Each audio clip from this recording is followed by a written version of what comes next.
High school students celebrated this week at the Ramada Renaissance with their annual spring ritual, the prom. Welcome to This Week in East Brunswick. We'll show you what prom night was like in the township. At the library this week, author John Sciescha was the special guest at the second annual Brunch with the Author. And the library and township celebrate the 500th anniversary of the voyage of Christopher Columbus with a special exhibit. The East Brunswick Adult School held its English as a Second Language graduation ceremony at the Ramada Renaissance. We'll have all of this and more coming up, including some tips on how to prune your juniper bushes with Pegi Ballister-Howells, and some facts and fiction about pets on your pet doctor. But first, here's a look at programming the week of June 8th on Channel 8. Monday morning, join Lenore Kulick for Non-Stop Aerobics. That's on Look Great, Feel Great at 10 o'clock. At 10:30, Carol Phillips shares stories about children and their parents on Stories from the Library. Tuesday, In Print, features interviews with two writers, David King Dunaway, author of Huxley in Hollywood, and Linda Shreese Leonard, author of Witness to the Fire, Creativity in the Veil of Addiction. That's at 7 o'clock. Wednesday afternoon at 4, enjoy an hour of classical music performed by East Brunswick's young musicians. At 7:30, Dolly Vasta talks with a man who's really behind the scenes, set designer Vern Smith. That's on For Art's Sake. Unlimited Potential Theater Company is the topic of this month's edition of The Arts, a project of Very Special Arts New Jersey. The company is a group of actors with disabilities who work with non-disabled actors and professional directors. That's Wednesday night at 8 o'clock. On Thursday evening, This Week in East Brunswick returns at 7 and 8. And at 7:30, Patty Sullivan deals with the difficulties of being a caregiver to aging parents. That's on Aging Aspects. On Saturday, the week shows will be repeated. Check the Community Bulletin Board for details and for information about upcoming local events. Hi, I'm Dolly Vasta with your Arts Update at Playhouse 22. And I'm here with an old friend and a wonderful director, Nick Polino. And he's busy in the last stages of directing Chicago, which opens this weekend, right? That's right. All right, for our audience who may not know a lot about Chicago, and I happen to be one of them. Do you know I've never seen it? Really? Really? I'm sorry. We're going to fix that. I'm sorry about that. What is it about? Basically, Chicago is a musical vaudeville by Kander and Ebb, who created Cabaret, based on the true story of Roxy Hart and Velma Kelly, who were two thrill killers in the early 20s. And we have a musical that is built around what they did in prison and how they put together a sister act and took it on the road. And we're bringing it here to East Brunswick. He had it coming. He had it coming. He only had himself to blame. If you'd have been there, if you'd have seen it, I bet you would have done the same. You know how guys have these funny little habits that really get you down? Like Bitey.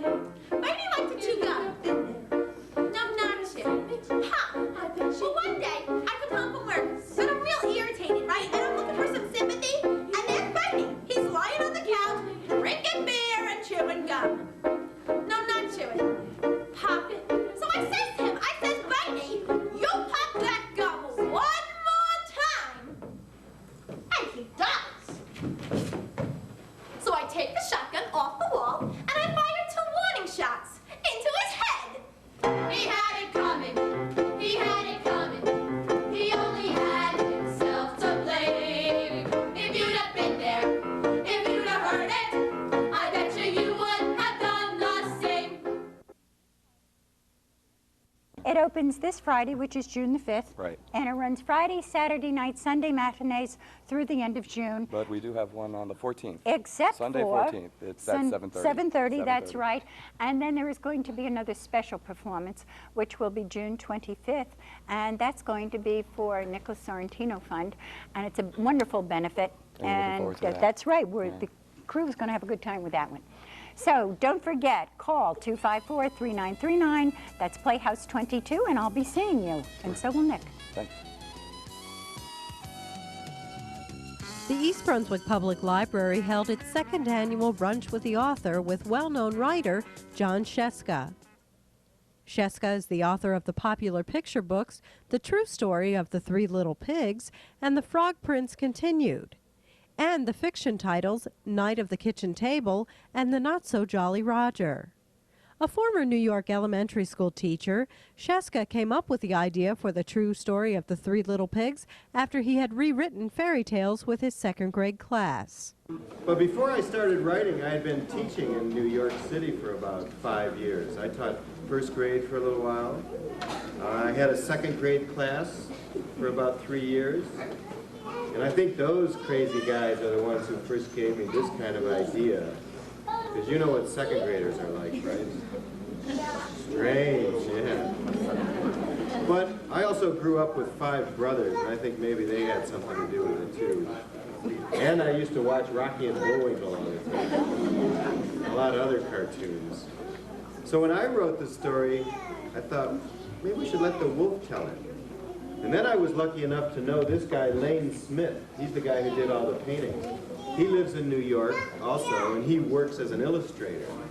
So that's his whole job. He sits around at home and draws pictures. It's even cushier than being a writer. After his presentation, Sciescha autographed copies of his books which were available for purchase. The program was sponsored by the East Brunswick Friends of the Library.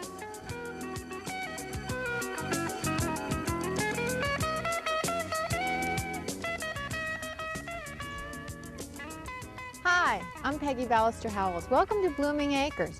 As you can see, I have a whole array of little creeping junipers here, and I have to admit, none of them look real terrific. But that's okay, and that's one of the things maybe you can save a few pennies on.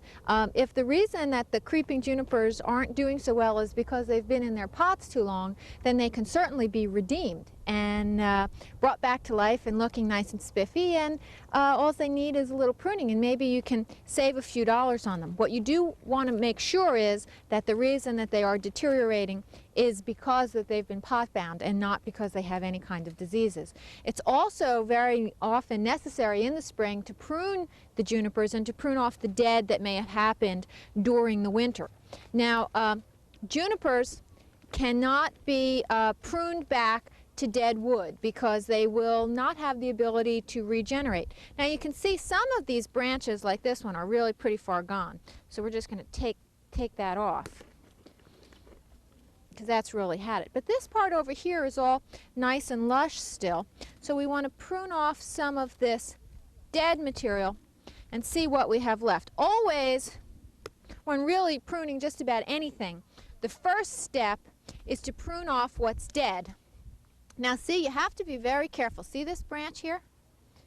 This branch out on the end looks very dead, but you can see that back here there's some nice new green shoots growing. And so what we want to do is very carefully select the point where we want to cut to make sure that we leave those green shoots intact.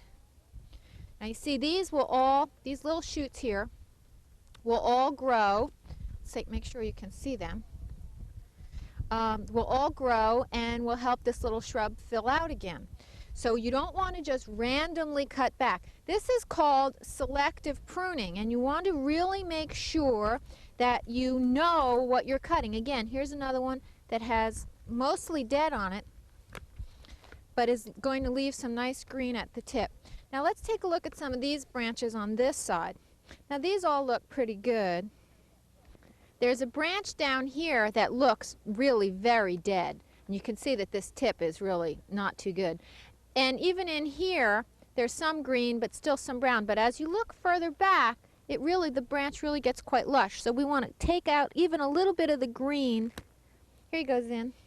And make sure that it's nice and full with what's left. Now all of this brown should come off. Now, I'm going to finish this up and then I'll show you the finished product. Well, you can see that that looks greatly improved once all of the dead material has been removed and we've tightened it up a little bit. It's still not a perfect shrub, but certainly for a lot of places, it will do, and believe it or not, in a year or two, you won't be able to tell if there's a difference. Now, I do want to point out to you that when this happens, it's very possible that the roots need to be pruned a little bit as well. And let's see if we can get this baby out of the pot. Come on. Now see, some of these roots are really a little crowded. You can see how they're a little overgrown. And just lightly take a knife and score the outside. And that's just to make sure that the roots don't girdle themselves and end up strangling, just to give them points where the roots have the opportunity to grow out. Now, in this case, I'd use a little bit of fertilizer when you plant them. Mix it in carefully, don't just throw it in the hole. Just a light, maybe a light handful of fertilizer. Give them a good water, and it'll be a big bush in no time. We'll see you here next week at Blooming Nature.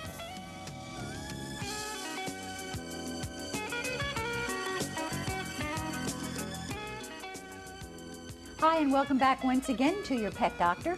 I'm Dolly Vasta, and my co-host is... I'm Dr. Brian Johnson from the Cranberry Veterinary Hospital. Yes, and we're going to be talking about pet fact or fiction. Yes. All right. Let's start off with dogs or cats eating grass. And I'm talking about the kind that is growing in the backyard. Growing in the backyard on the ground. Okay. Right. A lot of people believe that the dog or cat, when he eats grass, is trying to medicate himself to get rid of some type of irritating agent. The truth of the matter is, new grass tastes sweet.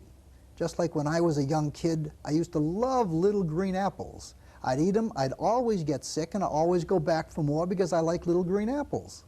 And the same thing with dogs. They eat grass simply because it tastes good. It never, ever is good for them. Yes, they will vomit. The grass will go in, it's cellulose, it's totally undigestible to the dog or cat, and will come out in the same form that it goes in. It is never, ever good for the dog or cat. Well, that is certainly an excellent description there. Okay, let's get on to the next fact or fiction. What about garlic? A lot of people will come in and say, I think I'd like to worm my dog, I'm going to give him garlic. And they chop up the garlic cubes, and of course the dog has to hold his nose to get it down. About the only thing that a garlic is going to do to a dog is give him bad breath. Unless you eat it also. Unless you eat it also. But a lot of people do believe that it will kill the worms. It will not. And as a matter of fact, too much garlic or too much onions is actually toxic to the dog. That leads me to one other ingredient, chocolate. Chocolate.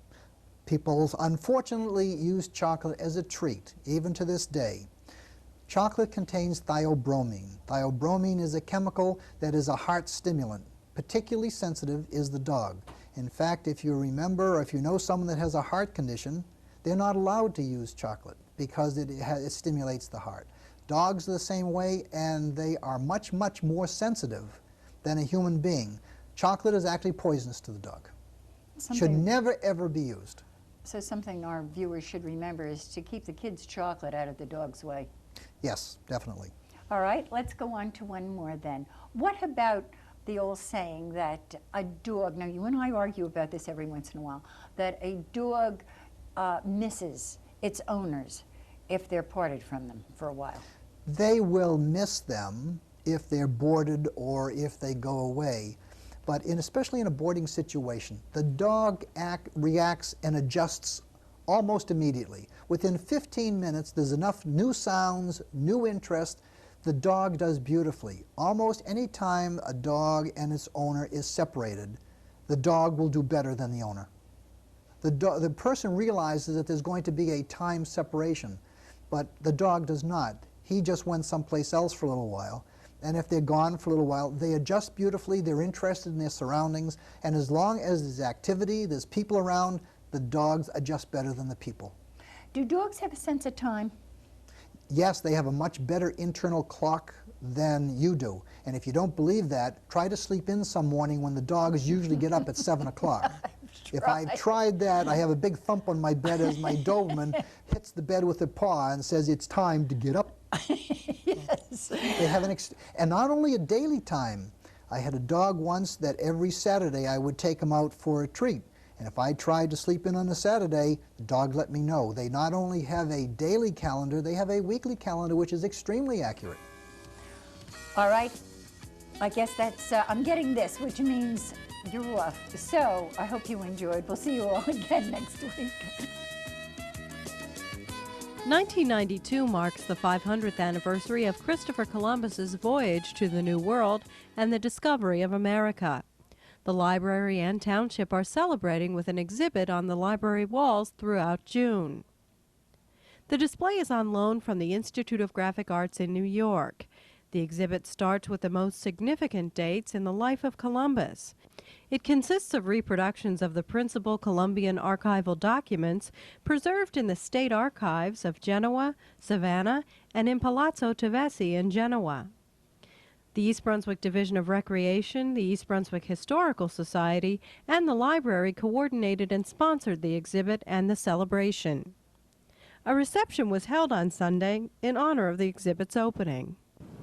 This afternoon, we will have an opportunity to see for the first time in East Brunswick a series of 30 panels dedicated to the pursuit of Christopher Columbus's obsessive dream.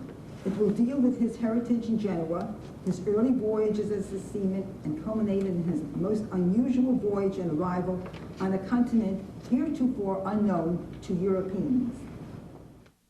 The panels can be seen at the library throughout the month of June.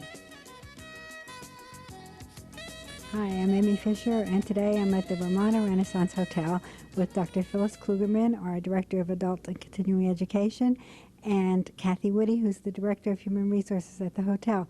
Phyllis, a very special event is happening here today. Could you tell us about it?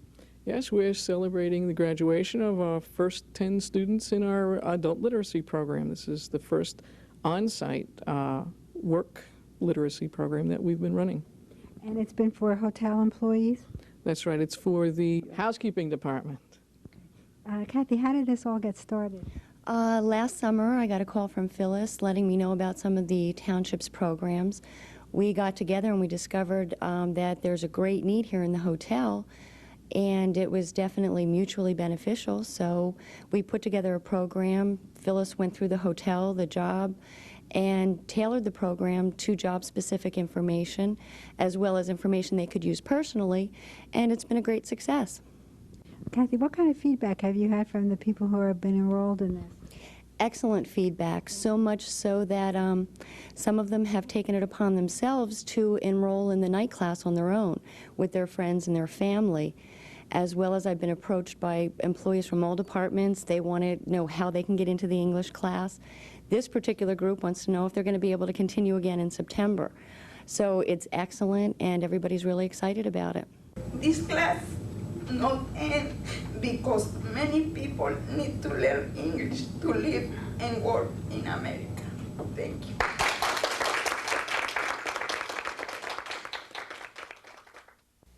Choices! You gotta make choices.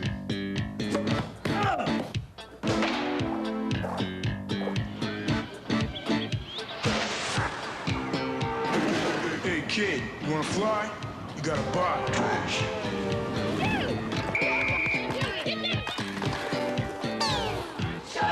Come on kid, let me hook you up. Exercise the right choice. Visit your local park and recreation department today. Hi, I'm Amy Fisher, and today I'm at Lawrence Book School with Linda Bradley, the reading specialist. Linda, you're having a picnic lunch here today. Could you tell us about it? Yes, this is the culminating activity for a project which we ran from October through April called Dynamite Reading. And our 3 first grades read the most books of any of the classes in the building, and therefore they're having a submarine picnic. And how many books did they read? They read 3,665 books totally. That's amazing, considering there's only 59 people in the class. What about the rest of the school? How many books were read totally in the school? Approximately 13,000 books. That's really wonderful. And then somewhere in the middle, you had pizza parties for 10 classes. What was that for? Part of our project involved the Book It program, which is a nationwide reading incentive program. 10 of our classes read the required number of books. All of the children had to read them in the class to win the party.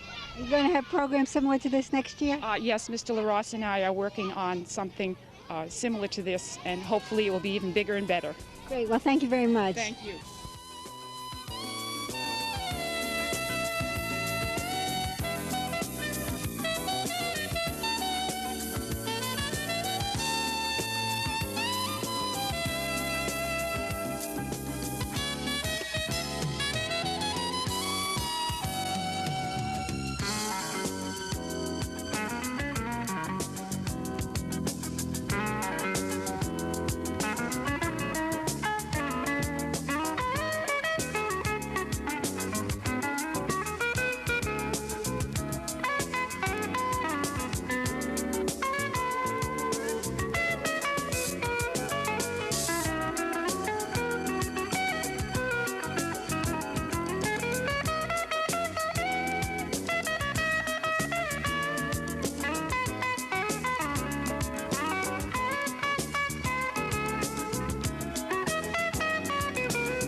Graduation's just around the corner for East Brunswick High School's class of 1992, and the seniors celebrated Friday night with a prom at the Ramada Renaissance.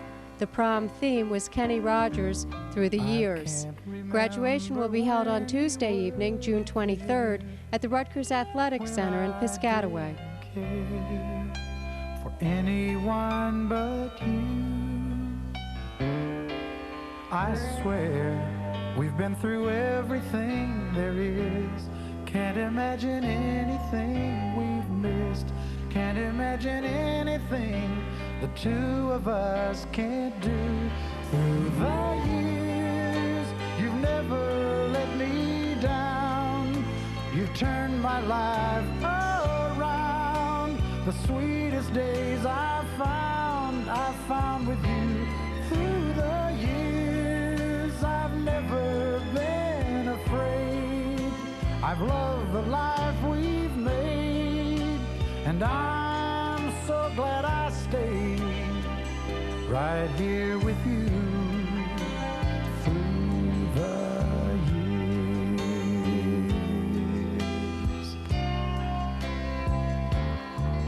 I can't remember what I used to do, who I trusted, who I listened to before.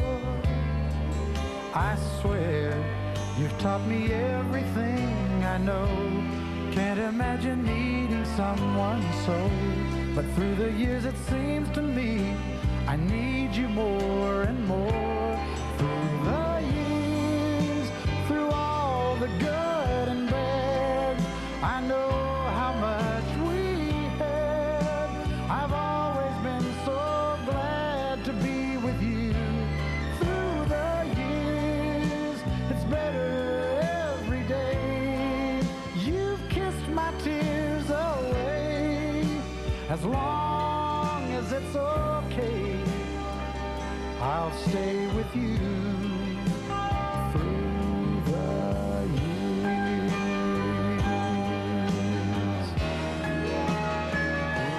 Through the years when everything went wrong, together we were strong. I know that I belong